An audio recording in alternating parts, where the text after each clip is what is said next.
cute for the video, but comfort is life. Hey everyone, welcome back to my channel. Today I am doing a really special and exciting video. I am so excited to share this with y'all. I'm newly married, 6 months. I guess that is new, but I wanted to share 6 things that I have learned in 6 months. If you're new here, please like and subscribe to my channel. I am so glad that you're here. I'm very new starting out, but I like to talk about lifestyle stuff and just share kind of my life and bring y'all along. So anyways, let's get into the video. So this video is about 6 things I've learned in 6 months of marriage. So hopefully I can keep this shorter than what I normally do. But my first one is marriage is nothing like I thought it would be. In good ways and not really any bad ways, but in good ways. So I always thought that marriage was like this fairy tale, have dinner ready as soon as Mason gets home from work, have it on the table, and things like that. Like this fairy tale idea that I've always dreamed about. And it is nothing like that. Like when we first got married, I tried to have like dinner on the table, like sitting out on a plate, ready for him to get home, and I quickly realized that it's not really realistic because he's not ready to eat when he gets home, and then dinner gets cold and it doesn't work. So areas like that, it is nothing like I thought that it would be. In good ways though, because instead of it being like this fairy tale, have dinner on the table ready every single night, although that is nice some nights, it's in a more realistic way that marriage is better than what I thought it would be. It's better in realistic ways and not so dreamy, I guess. But I love marriage. Secondly, this is a big one. Plan for your marriage more than you plan for your wedding. Planning can be very stressful. You can get caught up in making the wedding perfect. But I want to encourage you, once you get married, if you're not already, you will definitely understand what I mean. But spend that time really getting ready to live together, work on your relationship more than you work on planning the wedding. It will help you out and set you out for such a good first few months of marriage. Plan for the marriage, not for the wedding. Third, this is a huge one. This is, oof, it's hard. Expectations hurt your relationship. I know that before you get married, people are like, you can't have any expectations. You can't expect anything. Listen, it is so hard not to have expectations. And if you do have them, it will hurt you. It'll hurt your relationship because you will get mad over something that your spouse doesn't even realize you expect. Be surprised and grateful, never expecting something, if that makes sense. If they do something nice for you, or if they bring you home flowers, or if they clean up the living room or do something just nice for you, be so grateful and really make sure that they know that you really appreciate that and you love that. So do not have expectations, but definitely let them know that you're appreciative of them when they do something that you love. Fourthly, marriage is way easier than dating, y'all. If you are a Christian like myself and like Mason, and your parents they're not really strict rules. They were actually pretty lenient with us. But if you had to grow up with a chaperone, somebody going with you on dates, marriage is so much easier. The first few months, which we're still in the first few months, but the first like 2 or 3 months of marriage anytime we planned something to go somewhere, to go do something really fun, or like go on a weekend trip, it was so easy because we were like, oh, we can just go. Like, we can just go by ourselves. It's just you two. It's so much better than dating. It's so much easier. I know people say marriage is hard, and it is. But y'all, it is so much better than dating.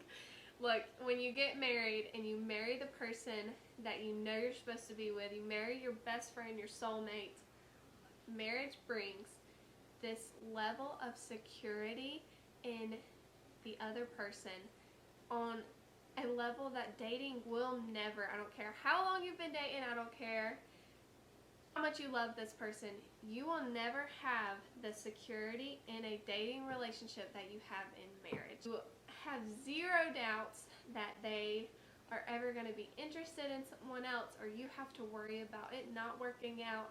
Marriage is so much easier than dating, and it's so less stressful, and me and Mason talk about it all the time because we're like, if we knew that marriage was this much better than dating, we would have got married a long time ago. So marriage is way easier than dating, and if you are a Christian and you have to have a chaperone and things like that, you know exactly what I mean. Number 5. I'm going to say this, and I don't want y'all to roll your eyes. I want you to really listen to me. Communication is key.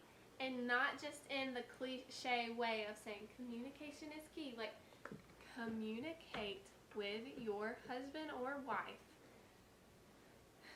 Over communicate, okay? I am working on this because I do not like to communicate my feelings. I definitely wear my feelings on my shoulder. Like, you can tell when I'm upset. It's all over my face. I'm the type of person that will hold every emotion inside and never talk about it. And that is not good, because if you hold in those feelings, which I did at first, if you hold in those feelings, when it comes down to it, you are going to blow up one day and you're going to have an emotional breakdown, kind of like myself, and it's not going to be good. Over communicate, share everything if that helps you. I am working on that. Mason is the opposite of me. He wants to talk about it. If something bothers him, he is going to talk about it right then and there. He wants to get it taken care of, and he wants to turn the page. I am very stubborn, okay? I am very stubborn.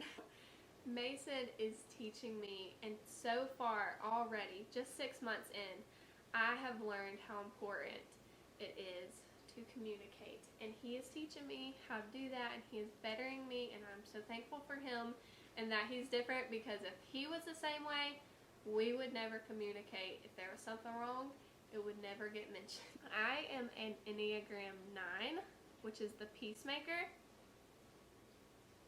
If you look up what the peacemaker is, you will understand why I do not like to talk about something that bothers me, because I'm a peacemaker. Mason is an 8. He is the exact opposite of me. I don't know if that's good. Everybody says opposites attract, but oof, we are opposite, and it helps us out in so many ways, because he is teaching me how to communicate. He's teaching me how to talk to him. He betters me in so many ways. Do not hold your feelings inside, or you will have an emotional breakdown. It just doesn't look good on you, okay? Number 6. I asked Mason 3 things that he learned, because I was like, I want to do 3 things that I learned and 3 things that you learned. So I asked him what were 3 things that he learned, and one of the things that he said was patience. Again, stubborn. That's just me. He has had to learn patience with me, y'all. You have to learn patience with your spouse, because like I said, expectations hurt your relationship. And when they don't live up to those expectations, or they don't live up to how you think they're supposed to, you have to have patience, and you have to be willing to be selfless and put their feelings above your own. But you have to be patient, whether it is when they are driving you crazy, or if they just don't agree with you on something. It could be hundreds of different reasons why you need to have patience and what you need to have patience over. I just want to say patience is a huge thing, and if you do not have patience and you're not willing to work on yourself, marriage is not going to work. You have to have patience. Work on that. You will thank us later, because patience is key. Communication is key. Everything that I just mentioned goes hand in hand. If you're married, you understand what I mean. If you are engaged, if you're single, and you're going to be married one day, you will completely understand what I'm talking about. So I hope this video was fun. I hope it was helpful to you. I hope you enjoyed it. If you did, please like this video and subscribe to my channel. It really helps me out, and it helps me know that y'all like these videos and the effort that I put into them. Leave me a comment, like, subscribe, and let me know that you did like this video. And if you have any suggestions for future videos, leave them in the comments, or direct message me on Instagram. I would love to talk to you. Follow me on Instagram, and my Instagram is call_me_Jules. I'll put it right here so that y'all can follow me, keep up with me, and I would love to be your friend on there. So thank y'all so much for watching. Hope you have a great day. I will be back with a new video soon. So bye y'all. Bye.